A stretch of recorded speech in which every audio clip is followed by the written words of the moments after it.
رحم اللہ عمر، سبحان اللہ، فرمایا اللہ میرے عمر پر رحم فرمائے، اللہ عمر پر رحم کرے. یقول الحق وَإِن كَانَ مُرًّا تَرَكَهُ الْحَقُّ، فرمایا اللہ میرے عمر پر رحم فرمائے کہ عمر جو ہیں وہ حق بات کہتے ہیں چاہے کتنی ہی کڑوی کیوں نہ ہو. سبحان اللہ، سبحان اللہ.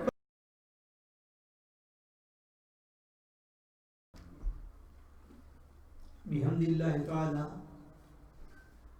جامعہ باب العلم اوسلو ناروے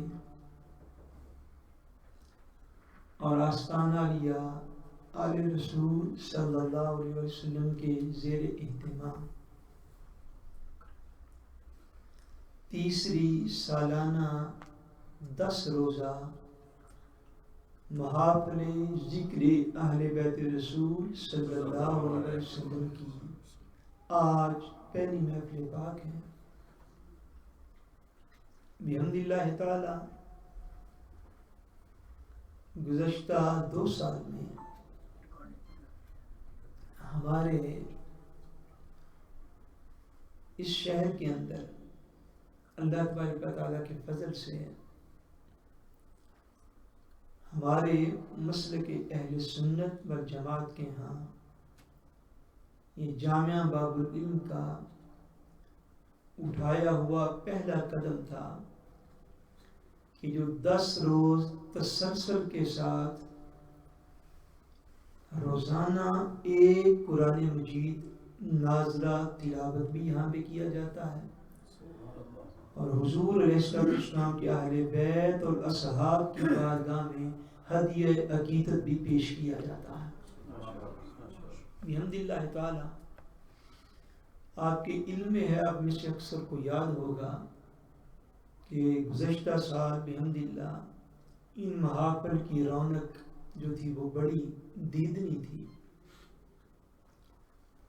اس سال کے جو مخصوص حالات و واقعات ہیں کووڈ-19 کے حوالے سے، کرونا وائرس کے حوالے سے، ہمارے دوستوں نے یہ ارادہ اور اہتمام کیا کہ ہم اس صورتحال میں بھی ان محافل کو بہت اختصار کے ساتھ لوگوں کی تعداد کو بھی لیمیٹڈ رکھتے ہوئے اور ٹائم کو بھی شارٹ کرتے ہوئے ہم جو ہے محافل کا اہتمام ضرور کریں تاکہ ذکر پاک کا ایک تسلسل جو ہے وہ بھی جاری رہے اور احباب جو باری باری جس طرح کی روٹین ہم نے مقرر کی ہے وہ آئیں اور محفل پاک میں شامل ہوں. جو نہ آ سکیں ان کے لیے فیس بک وغیرہ پہ لائیو جو ان کو نشر کرنے کا بھی اہتمام کیا. میں تمام نوجوانوں کے لیے، تمام آنے والوں کے لیے دعا گو ہوں کہ اللہ تبارک و تعالیٰ اس اہتمام پر اور ان حاضریوں کی سبب سے، ان کی نسبت سے، ان کی برکت سے آپ سب کو، ہم سب کو آخرت میں اس کا بہترین اجر عطا فرمائے اور اپنی بارگاہ میں ان نیک اعمال کو شرف قبولیت عطا فرمائے. آپ جانتے ہیں ہمارا معمول ہے کہ ہم ہر محرم کی پہلی تاریخ کو، جو کہ آج الحمدللہ ناروے میں اسلامی سال کا 1442واں سال، یعنی 1442 ایئر جو ہے اس کا آغاز ہوا اور یکم محرم الحرام جو ہے یہ یوم شہادت ہے امیر المومنین، امام المتقین، خلیفہ راشد، مراد رسول، شہید مسلح رسول حضرت سیدنا عمر فاروق رضی اللہ تعالی عنہ، آپ کا یہ یوم شہادت ہے، اور میں اس نعمت پر اللہ تبارک و تعالیٰ کا شکر ادا کرتا ہوں کہ اس جامعہ باب العلم میں بحمد اللہ تعالی حضور علیہ السلام کے چاروں خلفائے راشدین، ان کے ایام جو ہیں بحمد اللہ تعالی باقاعدگی سے منائے جاتے ہیں۔ یہ اللہ تبارک و تعالیٰ کا بڑا کرم ہے، بڑا فضل ہے۔ اب تو اہل سنت کے ہاں بھی جو ہے وہ ایسا اعتدال جو ہے وہ کم ہوتا جا رہا ہے۔ اللہ کریم ہمیں حضور علیہ السلام کے اہل بیت اطہار اور صحابہ کرام رضوان اللہ تعالیٰ علیہم اجمعین کے فیوزات سے ہمارے سینوں کو روشن فرمائے، اور ان کے مقدس بابرکت رستوں پر ہمیں چلنے والا بنائے۔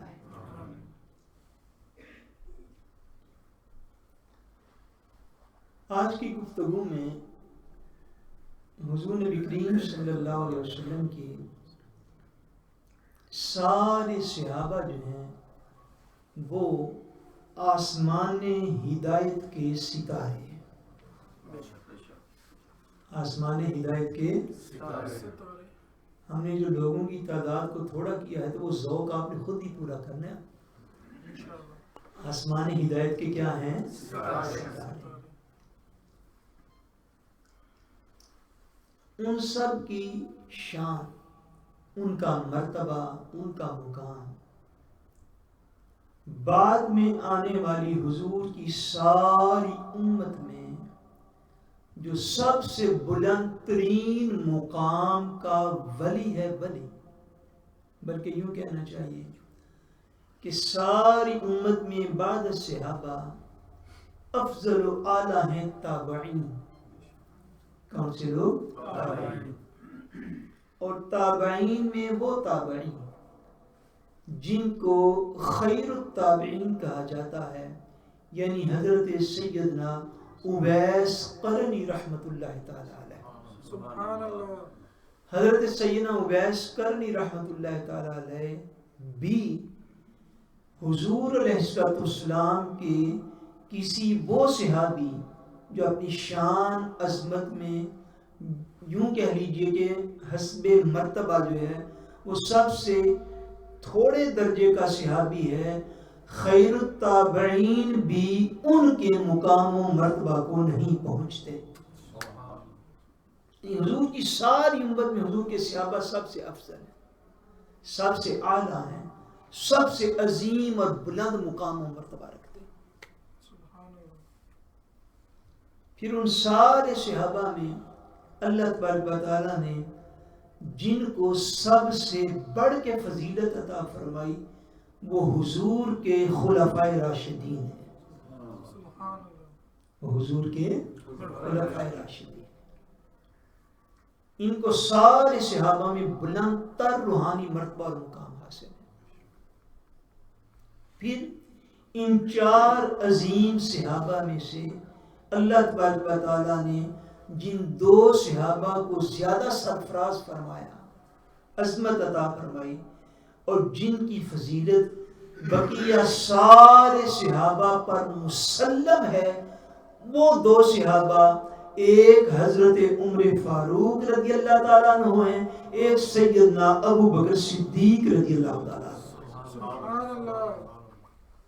اور پھر ان دو میں سے بھی آپ جانتے ہیں افضل البشر بعد الانبیاء بالتحقیق، سارے انبیاء کے بعد ساری انسانیت میں جو سب سے اعلیٰ مقام و مرتبہ رکھتے ہیں وہ جناب سیدنا ابو بکر صدیق رضی اللہ تعالیٰ عنہ۔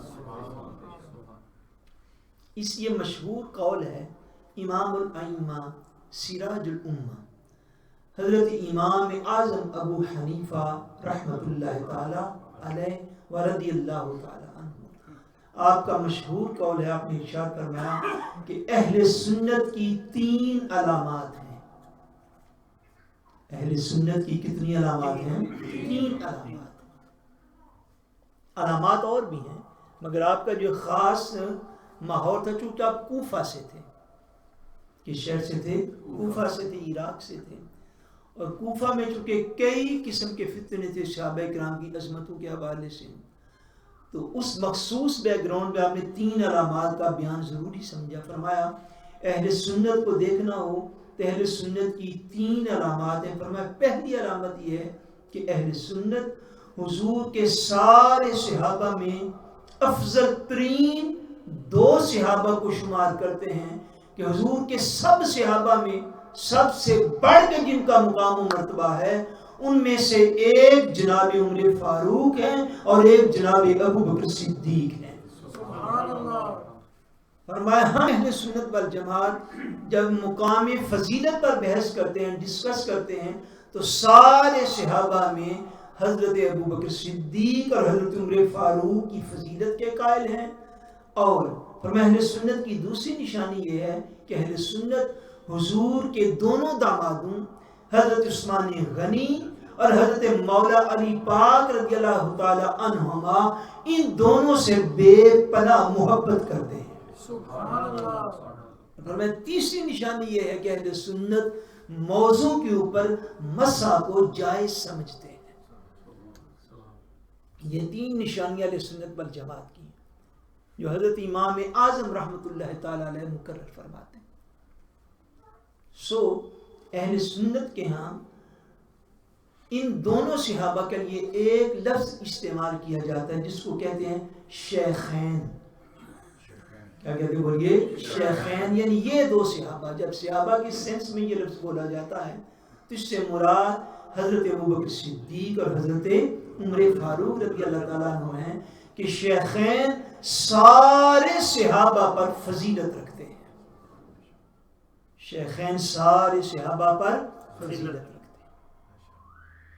وہ مقام و مرتبہ جناب سیدنا عمر فاروق رضی اللہ تعالی عنہ کو اللہ کریم نے عطا فرمایا. آپ کی زندگی کے مختلف گوشے جو ہیں اس پر ہمارے پہلے بھی کئی لیکچرز موجود ہیں. آج جو چیزیں عرض کروں گا یہ بحمدللہ پہلے عرض نہیں کر سکا. اب آپ جو ہے وہ 1 یا 2 باتیں ہی ہو سکیں گی جتنا ہمارے پاس وقت ہے.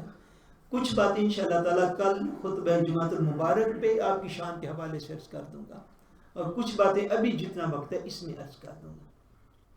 ایک حدیث پاک ہے وہ خلفائے راشدین کی عظمت پہ ہے. بولیے سبحان اللہ. جس میں حضور نے خود اپنی زبان حق ترجمان سے اپنے 4 غلاموں کی شان اور عظمت کو بیان فرمایا. ایک نکتہ ہے بڑا خاص.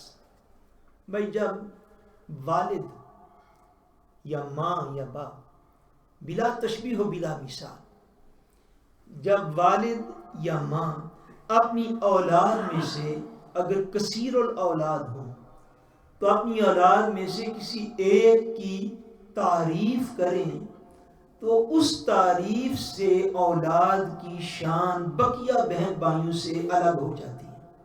ایسے ہوتا ہے کہ نہیں؟ ایک استاد کے کئی شاگرد ہوں تو وہ سارے شاگردوں میں کسی ایک یا 2 کی تعریف کرے تو ان کی شان بقیہ شاگردوں سے زیادہ ہو جاتی ہے. ایسی بات ہے. اسی طرح پیر ہو اپنے مریدوں میں سے ایک آدھ مرید کی تعریف کرے کسی موقع پر تو اس معاملے میں ان کی شان جدا ہو جاتی ہے. ایسے ہی آپ اندازہ کیجئے کہاں اس دور کے علماء، کہاں اس دور کے پیران نظام، کہاں اس دور کے نیک لوگ صالحین، کہاں والدین اور کہاں وہ خوش نصیب لوگ کہ جن کی بائی نیم تعریف آقا دو جہاں نے فرمائی. حضور تعریف کریں، حضور کے لب مبارک ہلے، آقا نے ان کی تعریف فرمائی تو حضور کی تعریف فرمانے سے ہی وہ بلندی درجات ان کی ہو گئی تھی. بس ان جیسا بلند اب کوئی نہیں ہو سکتا. دیکھیے نا جن کی تعریف حضور نے بائی نیم کی، نام لے لے کر ان کے فضائل بیان کیے، نام لے لے کر ان کی عظمتیں بیان کی. اس لیے صحابہ جیسا کائنات میں بعد میں کوئی نہیں کہ جن کی تعریف آقا دو جہاں اپنی زبان حق ترجمان سے فرما کر.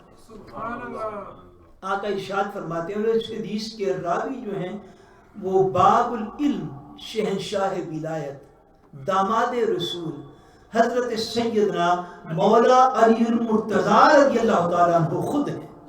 مولا علی پاک اس کو روایت فرماتے ہیں، جامع ترمذی شریف کی حدیث پاک۔ حضور نبی کریم صلی اللہ علیہ وآلہ وسلم نے ارشاد فرمایا، فرماتے ہیں قال قال رسول اللہ صلی اللہ علیہ وآلہ وسلم رحم اللہ ابا بکر، فرماتے ہیں حضور نے ارشاد فرمایا اللہ ابو بکر پر رحم فرمائے۔ کیوں؟ فرمایا زوجنی ابنتہ، فرمایا اللہ ابو بکر پر رحم فرمائے، اس نے اپنی بیٹی کا نکاح مجھ سے کیا۔ سبحان اللہ۔ وحملنی الی دار الہجرہ، اور فرمایا ابو بکر پر اللہ رحم فرمائے، ابو بکر مجھے لے کے دار الہجرت میں یعنی مدینہ طیبہ بھی میرے ساتھ آئے۔ سبحان اللہ۔ کیسے حضور ایک ایک خدمت کاؤنٹ کرتے ہیں اپنے غلاموں کی، بولیے سبحان اللہ۔ حضور نہ بھی کاؤنٹ کریں تو غلام کا کام تو خدمت کرنا ہے، بھئی امتی کا کام ہے وہ اپنے نبی کی بارگاہ میں حاضر رہیں۔ تو حضور ان کے مقامات کو بلند فرماتے اپنی تعریف کے ذریعے سے۔ فرمایا وَأَعْتَقَ بِلَالًا مِّن مَّالِهِ، فرمایا اور اللہ ابو بکر پر رحم فرمائے کہ ابو بکر نے اپنی بیٹی میرے نکاح میں دی۔ ابو بکر میرے ساتھ دارالہجرت میں ہجرت کر کے آیا، اور ابو بکر نے اپنے مال سے خرید کر بلال کو آزاد کر دیا۔ اس معاملے تین معاملات میں حضور پاک نے حضرت ابو بکر کی تعریف فرمائی۔ آگے کیا ارشاد میں فرمایا رحم اللہ عمر، سبحان اللہ، فرمایا اللہ میرے عمر پر رحم فرمائے، سبحان اللہ، اللہ عمر پر رحم کرے۔ یقول الحق وَإِن كَانَ مُرًّا تَرَكَهُ الْحَقُّ، فرمایا اللہ میرے عمر پر رحم فرمائے کہ عمر جو ہیں وہ حق بات کہتے ہیں چاہے کتنی ہی کڑوی کیوں نہ ہو۔ سبحان اللہ۔ فرمایا عمر حق کہنے میں اتنا جری ہے، عمر حق کہنے میں اتنا بے باک ہے کہ حق بات چاہے کتنی ہی اگلے بندے کو کڑوی لگے، عمر جو ہے وہ حق بات ارشاد فرما دیتا ہے۔ اللہ عمر پر رحم کرے، عمر حق بات کڑوی ہی کیوں نہ ہو، عمر حق بات کو کرنے والا ہے۔ سبحان اللہ۔ وَمَا لَهُ صَدِيقٌ، سبحان اللہ، حضور کیا فرماتے ہیں اور اس حق گوئی نے اس کو اس حال میں چھوڑ رکھا ہے کہ عمر کا اللہ اور اللہ کے رسول کے علاوہ کوئی دوست بھی نہیں ہے۔ سبحان اللہ۔ نعرہ تکبیر، نعرہ رسالت، نعرہ رسالت۔ فرمایا وَمَا لَهُ صَدِيقٌ، اور عمر کا کوئی دوست بھی نہیں ہے دنیا میں کہ عمر حق بات کہتا، اور اتنی حق بات بڑی کڑوی ہو پھر بھی حق بات ارشاد فرما دیتا۔ فرمایا رحم اللہ عثمان، فرمایا اللہ عثمان پر رحم فرمائے۔ ان کی کیا شان بیان کی؟ فرمایا اللہ عثمان پر رحم کرے، تستحییہ الملائکہ، فرمایا میرا عثمان وہ ہے کہ جس سے اللہ کے فرشتے بھی حیا فرماتے ہیں۔ سبحان اللہ۔ اللہ کے فرشتے بھی اس سے حیا کرتے ہیں۔ فرمایا رحم اللہ علی، سبحان اللہ۔ اب دیکھیے اس حدیث پاک کے راوی بھی خود حضرت مولا علی پاک ہیں، اور اب حضرت مولا علی پاک کی باری فرماتے ہیں حضور نے میرے متعلق یہ ارشاد فرمایا، فرمایا رحم اللہ علی، اللہ میرے علی پر رحم فرمائے۔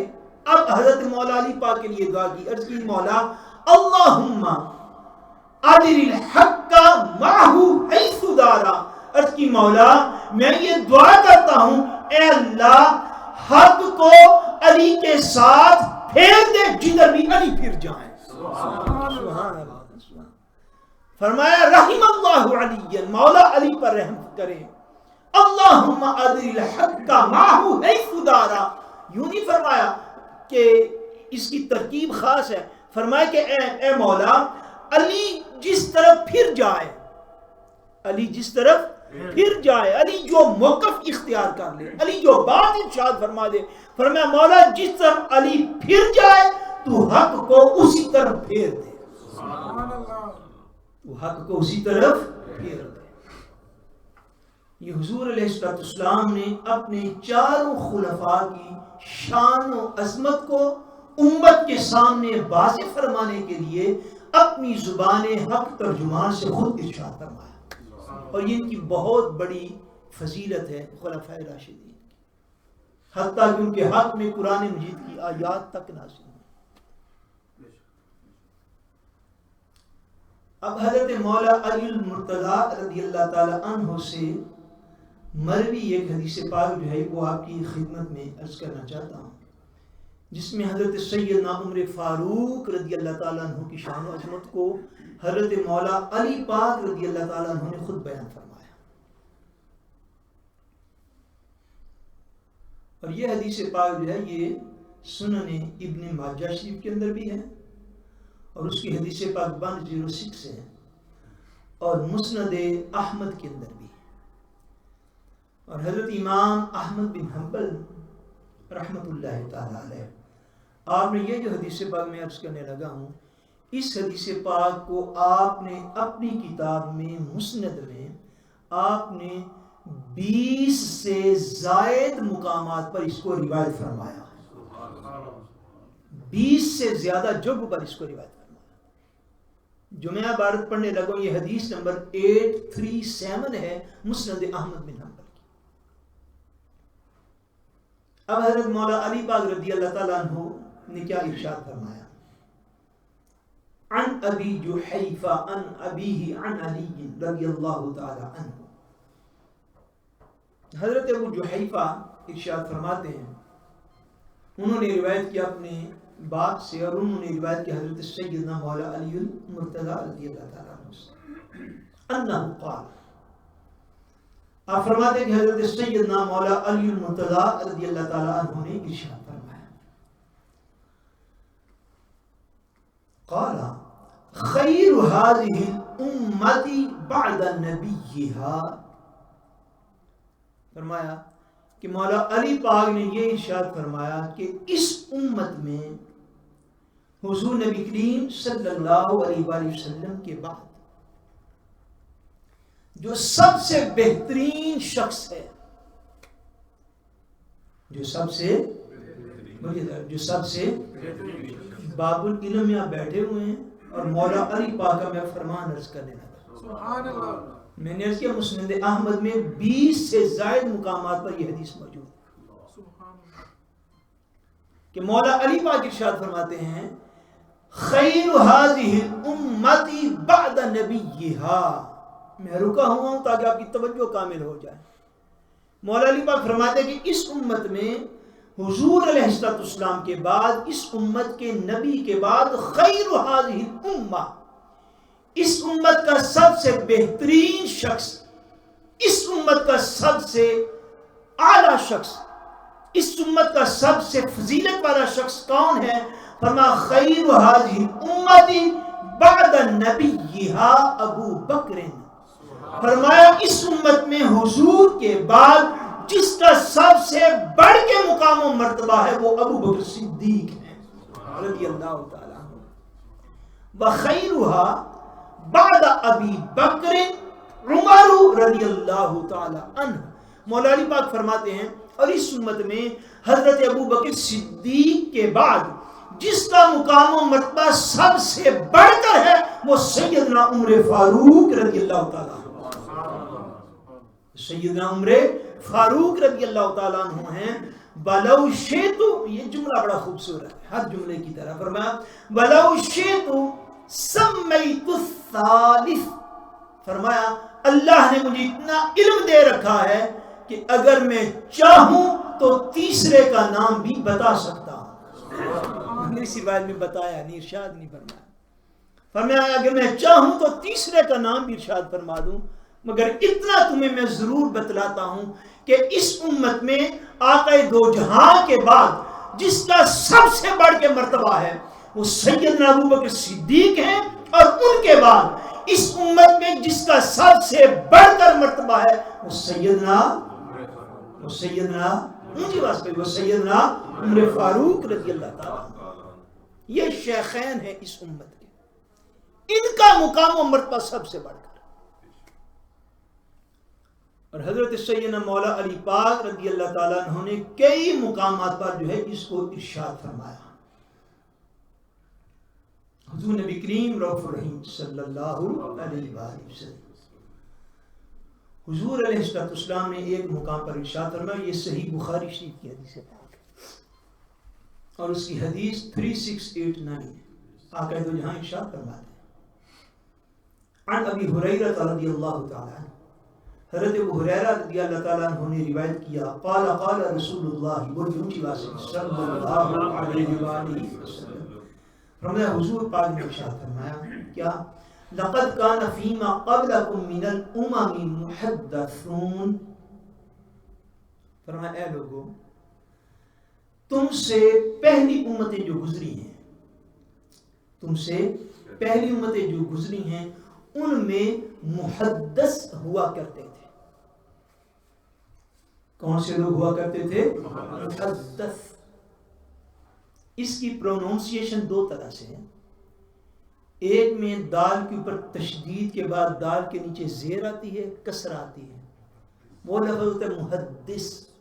کیا لفظ ہوتا ہے؟ محدث۔ محدث اس امت کے وہ عظیم لوگ ہیں جنہوں نے حضور پاک کی احادیث کو جمع فرمایا، تب یہ حضور کے یہ پیغام مبارک ہم تک آ پہنچے۔ ان کو کیا کہتے ہیں؟ محدث۔ حضور پاک فرما رہے محدث، دال بالتشدید مع فتحہ یا زبر، محدث اور ہے محدث اور ہے، یہ ذہن نشین ہے کہ آقا نے ارشاد فرمایا کیا، لقد کان فیما قبلکم من الامم محدثون، فرمایا تم سے پہلی جو امتیں گزری ہیں ان میں محدث ہوا کرتے تھے۔ ان میں کون ہوتے تھے؟ محدث ہوا کرتے تھے۔ اسی روایت میں نیچے محدث کی مزید تعریف بھی عطا کہ آپ آسانی کے ساتھ سمجھیں، لقد کان فیمن کان قبلکم من بنی اسرائیل رجال یکلمون من غیر ان یکونوا انبیاء۔ سبحان اللہ، اس کا معنی یہ ہے، آقا دو جہاں ارشاد فرما رہے خود، فرما رہے تم سے پہلے بنی اسرائیل میں ہر نبی میں کم و بیش، یعنی پہلی امتوں میں بنی اسرائیل میں فرمایا کہ کچھ لوگ ایسے ہوتے تھے وہ محدث تھے۔ وہ کیا تھے؟ محدث تھے۔ مانا کہ اس مقام پہ ارشاد فرمایا ایسے لوگ تھے جو نبی نہ تھے، جو نبی نہ تھے، رسول نہ تھے، پروفٹ نہ تھے، پیغمبر نہ تھے۔ فرمایا وہ نبی اور رسول نہ تھے مگر اس کے باوجود ملائکہ اور فرشتے ان سے کلام کرتے تھے۔ یہ محدث ہے۔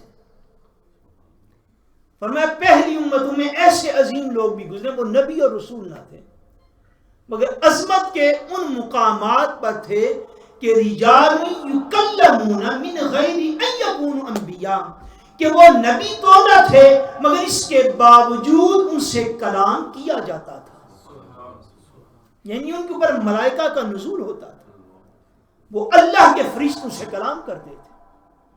آگے کیا ارشاد فرمایا؟ فرمایا فَإِنْ يَكُ فِي أُمَّتِي أَحَدٌ، فرمایا اگر میری امت میں سے کوئی ایسا شخص ہے جو کہ محدث ہے، ایسا شخص ہے جو کہ محدث ہے، فرمایا میری امت میں اگر کوئی ایسا شخص موجود ہے جو کہ محدث ہے، فَإِنْ يَكُ فِي أُمَّتِي أَحَدٌ فَإِنَّهُ عُمَرٌ، فرمایا اگر میری امت میں کوئی محدث ہے کہ جو نبی تو نہیں مگر اللہ کے فرشتے اس سے کلام کرتے ہیں، فرمایا میرا وہ محدث عمر فاروق ہے۔ سبحان اللہ، سبحان اللہ۔ میرا وہ محدث کون ہے؟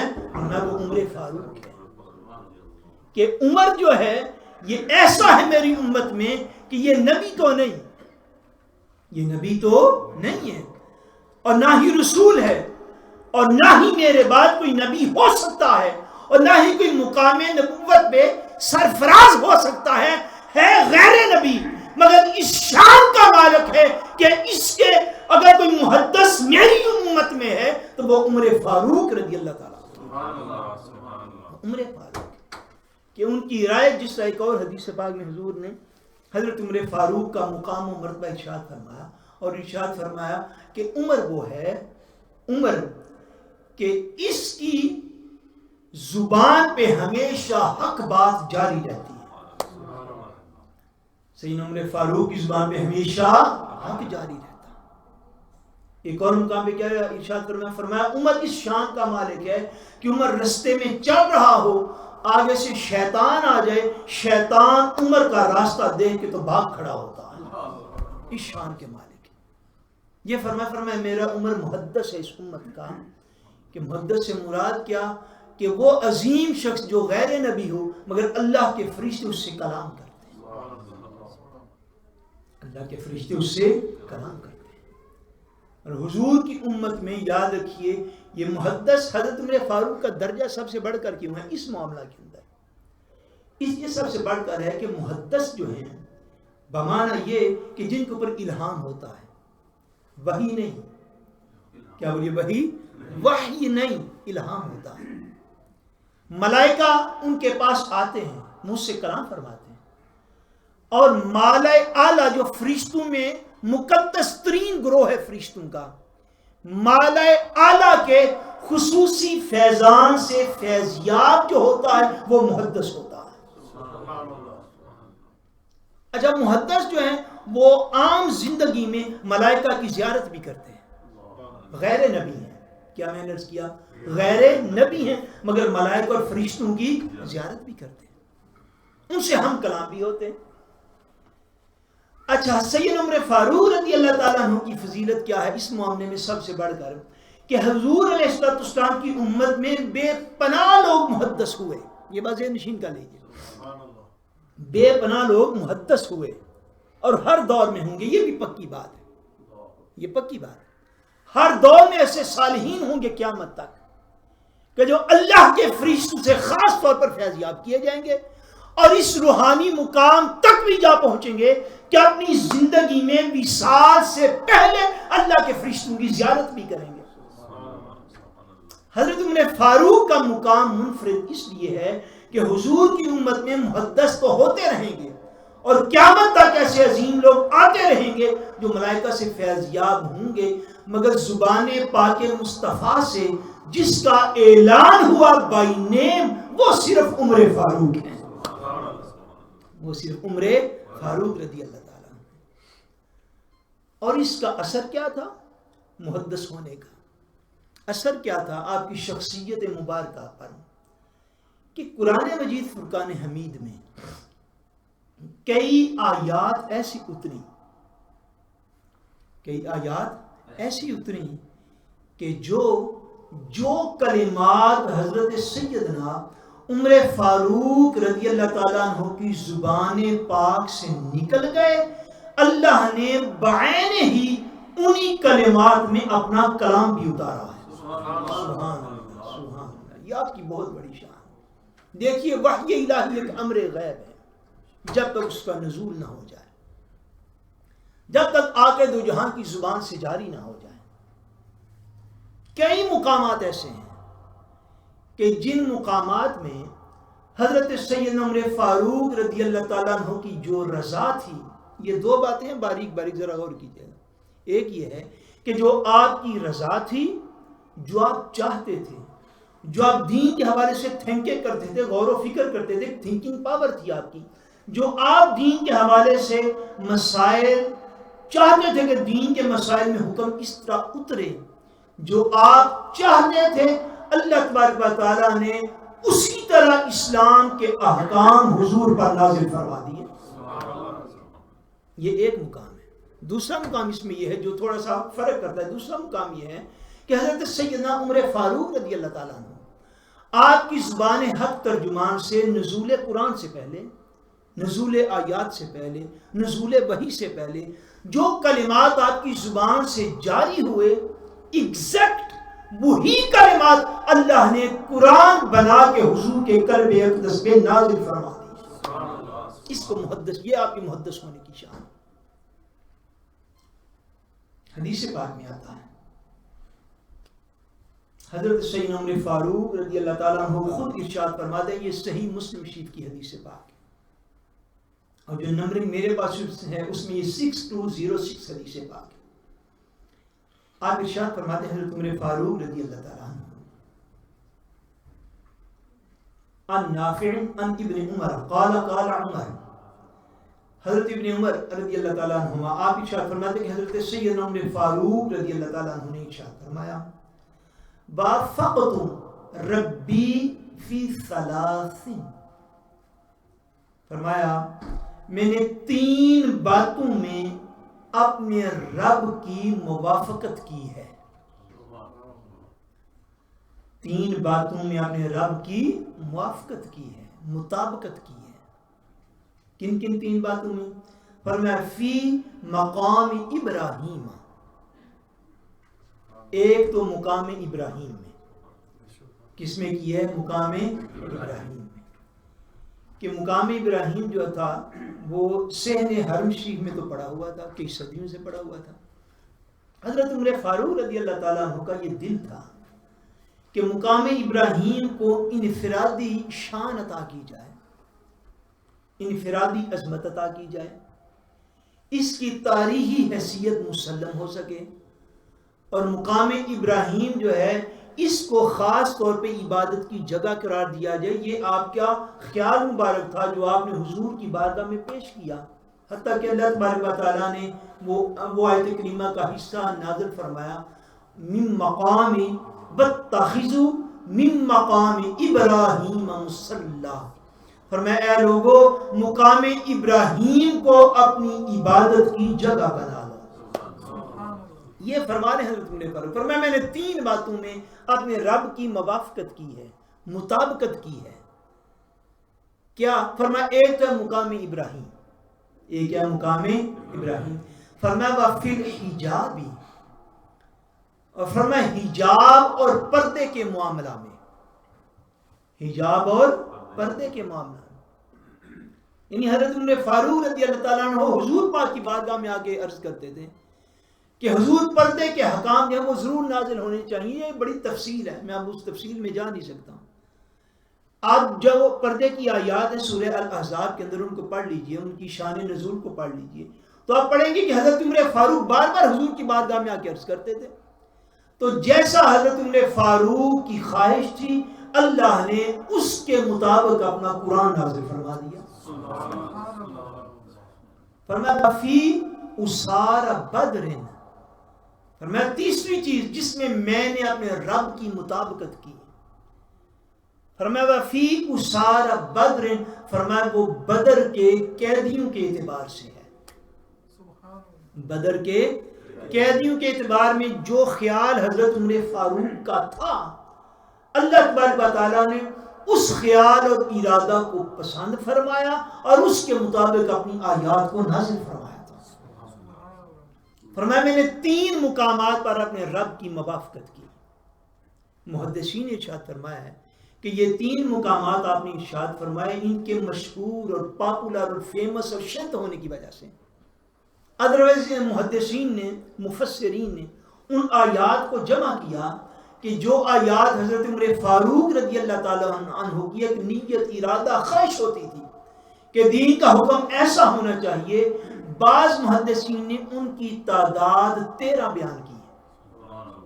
قرآن مجید میں 13 آیات ایسی ہیں کہ جو اس طرح نازل ہوئی جیسے جناب سیدنا عمر فاروق رضی اللہ تعالیٰ عنہ جو تھے وہ ارادہ کر رکھتے تھے یا سوچا کرتے تھے.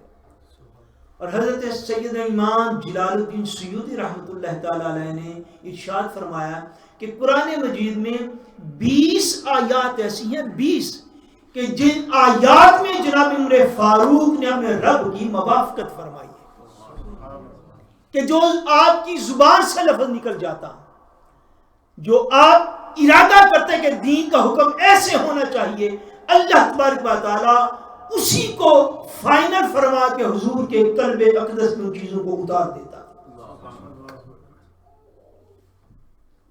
اچھا، اس میں ایک ادب کا بڑا پہلو ہے اس صحیح مسلم کی اس روایت کے اندر، یہ آپ ذرا غور فرمائیے گا۔ میں یہ بات عرض کی ہے کہ حضرت سیدنا عمر فاروق رضی اللہ تعالیٰ عنہ آپ پہلے خیال فرماتے تھے یا حضور علیہ السلام کی بارگاہ میں آ کے عرض کرتے تھے؟ اب چونکہ تھوڑا میں نے وہ آیت کریمہ ساری آپ کو پڑھ کے سنانے کی، جس کا ہر حصہ میں نے تلاوت بھی کیا کتبے میں، وہ بھی انہی آیات میں سے ایک ہے۔ صبح وہ وقت ملا تو جمعے بھی انشاءاللہ عرض کر دوں گا، مگر یہ بڑی خاص بات ہے۔ مثلا حضرت سیدنا عمر فاروق رضی اللہ تعالیٰ عنہ نے آ کے حضور علیہ السلام کی بارگاہ میں عرض کیا کہ حجاب کے متعلق کوئی نہ کوئی حکم نازل ہونا چاہیے۔ حضرت سیدنا عمر فاروق رضی اللہ تعالیٰ عنہ نے حضور پاک کی بارگاہ میں عرض کیا حضور شراب کے حوالے سے کوئی نہ کوئی حکم اترنا چاہیے۔ حضرت عمر فاروق رضی اللہ تعالیٰ عنہ نے اس طرح کئی چیزیں کہ حضور کی بارگاہ میں عرض کرتے ہیں، تو جس طرح کا حضرت عمر فاروق کا گمان ہوتا، یہ میں نے عرض کیا محدث کا مفہوم کیا ہے کہ جو آپ کی زبان سے نکلتا اللہ تبارک و تعالیٰ اس کے مطابق احکام، اور بعض اوقات میں ذمہ دار شخص کر رہا ہوں این جو الفاظ جناب عمر کی زبان سے جاری ہوتے بعین ہی وہی الفاظ قرآن کی آیات بن کے اترے، قرآن مجید کی آیات بن کے اترے۔ تو بظاہر یوں لگتا ہے، یہ خاص بات ہے اور یہ بڑا ادب والی بات ہے، بظاہر یوں ہے کہ پہلے خیال حضرت عمر فاروق کے ذہن میں پیدا ہوتا، آپ حضور کی بارگاہ میں حاضر ہو جاتے، جا کے عرض کرتے، تو پھر اس کے مطابق آیات نازل ہو جاتی ہیں۔ اور ایسے قرآن مجید میں کم و بیش کتنے مقامات ہیں؟ 20 مقامات ہیں کم و بیش۔ کتنے؟ آپ حاضر خدمت ہوتے، اس کے مطابق آیات نازل ہو جاتی ہیں۔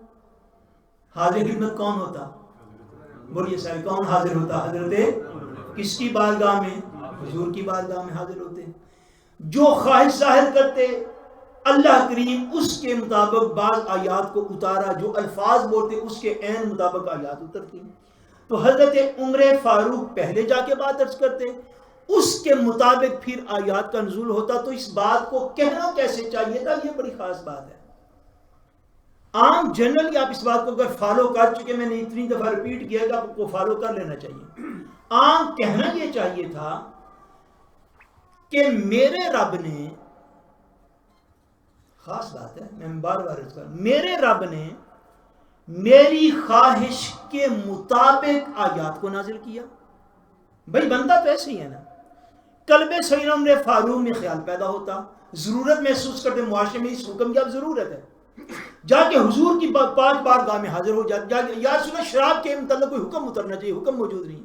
حضور حجاب اور پردے کے حوالے سے کوئی حکم ہونا چاہیے، ہماری عورتیں ایسے چلی جاتی ہیں باہر، جا کے بار بار عرض کرتے، اب اسی طرح احکام جو تھے وہ نازل ہوتے۔ اب کہنا کیوں بنتا ہے کہ میری خواہش، میرے ارادے یا میرے بولے ہوئے الفاظ کے مطابق رب نے قرآن اتارا؟ بھئی کہنا تو ایسے ہی بنتا ہے، بولیے، کہنا تو ایسے ہی بنتا ہے۔ اچھا، اب حضرت عمر فاروق کا یہ جملہ سنیے، صحیح مسلم شریف کا۔ حضرت عمر فاروق کیا کہہ رہے ہیں؟ حضرت عمر فاروق کہتے ہیں قال عمر وافقت ربی فی ثلاث۔ عمر فاروق یہ نہیں کہتے، یہ مقام ادب ہے، اس بات کو سمجھیے۔ عمر فاروق یہ نہیں کہتے کہ میں نے ارادہ کیا، میں نے سوچا، میں بولا تو میرے مطابق آیات اتری۔ عمر کہتے ہیں بات بے شک ایسی ہی ہو، اگر عمر کی زبان سے سننی ہے تو بات یوں نہیں عمر کرتے۔ عمر کہتے ہیں بات یہ ہے وافقت ربی، میں نے اپنے رب کی مطابقت میں نے عمر نے کی ہے، سبحان اللہ، کہ میں نے مطابقت کی ہے، یہ نہیں کہ رب نے میری مطابقت کی۔ یہ بات نہیں ہے، نہ عمر فاروق ایسا بول رہے ہیں، وہ نہیں یہ کہہ رہے کہ رب نے میرے مطابق اتارے، فرمایا نہیں، میں نے اس کے مطابق بات کی ہے جو رب نے قرآن میں اتارنا تھا۔ اس کو ادب کہتے ہیں۔ سبحان اللہ. اسے کیا کہتے ہیں؟ یہ نہیں کہہ رہے کہ میرے مطابق اس نے قرآن کو نازل فرمایا. فرمایا نہیں، جو اس نے اتارنا تھا میں نے اس کے مطابق بات کی ہے. اور اس میں زمین آسمان کا فرق ہے. اور ادب دین کا پہلا اور آخری سبق ادب ہے. دین کا پہلا اور آخری سبق کیا ہے؟ وہ ادب ہے. اگر ادب نہیں بچتا تو پیچھے اب سارے محقق بن جائیں، دانشور بن جائیں، وکیل فلاں اور وکیل فلاں بن جائیں. صحابہ کی شان بیان کرنے لگیں تو اہل بیت اطہار کے مقام و مرتبہ کو نہ دیکھیں. اہل بیت اطہار کی شان کو بیان کرنے لگیں تو صحابہ کے مقام و مرتبہ کو کما حق کو بیان نہ کریں. تو آپ جو مرضی وکیل بنتے رہیں، جیسے مرضی دانشور بنتے رہیں، جیسے مرضی آپ اسکالر بنتے رہیں، جتنی مرضی ڈگریاں لے کے ان کے ہار بنوا کے گلے میں ڈالیں اور اتنے لمبے لمبے پیج اپنے سوشل میڈیا پہ بنا لیں. یہ ذہن نشین کر لیجئے، اگر ادب موجود نہیں تو کچھ بھی کسی کے دامن میں نہیں رہ گیا. ادب ضروری ہے. یہی تو حضرت عمر فاروق اپنے جملوں سے سکھا رہے ہیں. یوں تو نہیں کہتے میرے رب نے میرے مطابق اتار فرمایا. نہیں، جو رب نے اتارنا تھا عمر نے اس کے مطابق بات کی ہے. عمر نے اس کے مطابق بات کی ہے. یہ جو اللہ تبارک و تعالیٰ کے پسندیدہ لوگ تھے، اب ان کی زندگی کا وہ حصہ جو ہمارے لیے جو ہے وہ ہمیشہ قابل عمل ہے، اور اپنی غلطیاں اور کوتاہیاں دور کرنے کے لیے اس کی ایک بات عرض کر کے میں بات کو ختم کر رہا ہوں. حضرت سیدنا عمر فاروق رضی اللہ تعالیٰ عنہ شہید ہوئے اور مسجد نبوی میں مصلی رسول پر کھڑے ہوئے آپ کے اوپر حملہ کیا گیا. آپ اندازہ کیجئے، قرون اولیٰ کا دور ہے، خلفائے راشدین کا دور. مشہور روایات یہ ہیں کہ 26 ذی الحج کو آپ کے اوپر حملہ ہوا اور یکم محرم الحرام کو اسی حملے سے آپ جان بر نہ ہو سکے اور آپ کی یکم محرم الحرام 24 ہجری میں آپ کی شہادت ہو گئی. حضرت عمر فاروق فجر کی نماز ادا کرنے کے لیے مسجد نبوی شریف میں گئے. آپ کا قاتل تھا ابو لؤلؤ فیروز، اس بدبخت کا نام تھا. مجوسی تھا، مجوسی، ستارہ پرست آدمی تھا.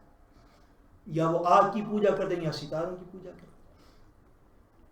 اس نے حضرت سیدنا عمر فاروق رضی اللہ تعالیٰ عنہ پہ حملہ کیا اس وقت میں جب کہ آپ فجر کی نماز کے لیے اللہ اکبر کہہ رہے تھے.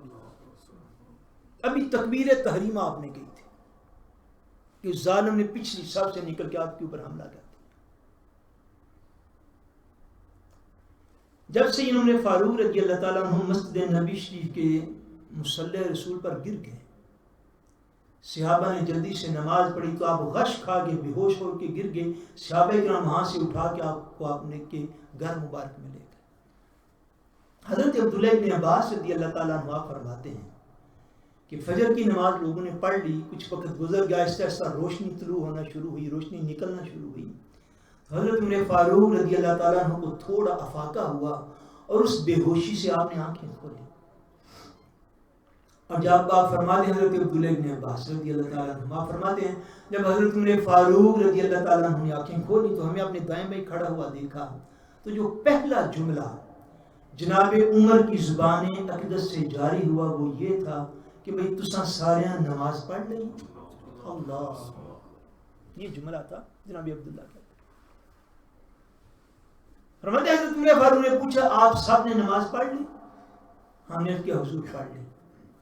آپ نے فرمایا ہاں واقعی جو نماز کا پابند نہیں اس کا اسلام میں کوئی حصہ نہیں. جو نماز کا پابند نہیں اس کا اسلام میں کوئی حصہ نہیں ہے. فرمایا میرے لیے پانی لے کر آؤ.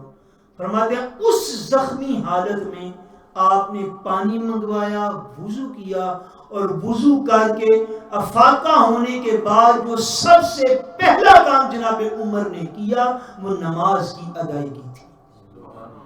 وہ آپ نے نماز فجر ادا کی. اس دن آپ انشاءاللہ 10 دن آتے رہیں گے، 10 دن سنتے رہیں گے.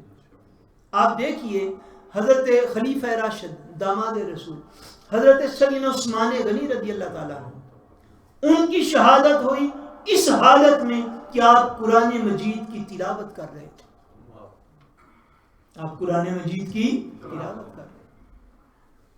شہنشاہ ولایت، باب العلم، داماد رسول حضرت سیدنا مولا علی المرتضی کرم اللہ تعالی وجہہ الکریم، آپ کی شہادت بھی اسی حالت میں ہوئی کہ آپ مسجد کوفہ میں نماز فجر کی ادائیگی کے لیے تشریف لے گئے.